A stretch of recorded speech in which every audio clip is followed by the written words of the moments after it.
Welcome back to the FilmSpark.ai tutorial series. In this video, we will take a look at the FilmSpark editor, the place where your movie can really come alive. When you first click on Editor, FilmSpark will string all of your storyboard images and movies together in chronological order. If you don't have a movie generated for a clip, FilmSpark will display the image for 3 seconds, or the length you set your still to be, using the shot duration field inside each shot. Clicking on and moving the red bar allows you to scrub your movie. You can also click anywhere in the timeline, and the bar will jump to that point. The plus and minus zoom in and out on the timeline, so we can focus on a small section, or zoom out to see the whole movie. You can also work in full screen if you want to. Now we know what most of the buttons do, let's start to edit our movie. You can trim and retime your movie clips by clicking on the trim bars at either end.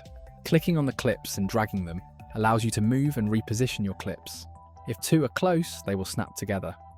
If you need finer control, you can also use the cursor left and right keys to nudge the clips.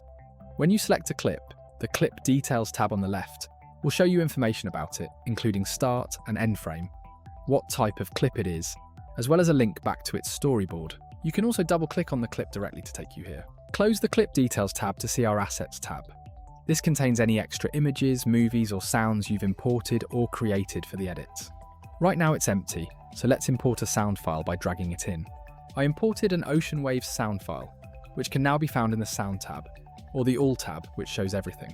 Let's add it to this ocean clip. You can adjust the length of the clip, as well as its individual volume. Adding sound effects here gives you a lot more control over them compared to their use in the storyboard section.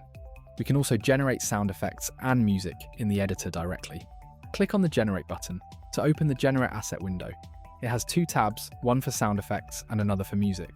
The Music tab lets you provide a song overview, include lyrics and tags, and tweak format options like bitrate and output format. The Sound Effects tab has similar options. In addition to the prompt, you can adjust other elements of your sound effect, such as duration and whether it loops. Once created, we can listen to it, save it into your project, download it manually to your hard drive, or delete it if you like. You can create multiple sounds, and once done, click on Save All and Close to go back to the editor. All your new sounds will appear in the Assets tab.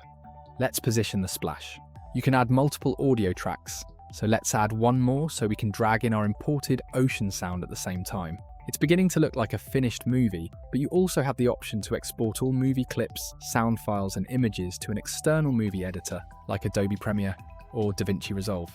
To do this, click on the Export tab and use XML Export. This will give you a zip file with all your files, and an XML file that will import them all into editors like Premiere.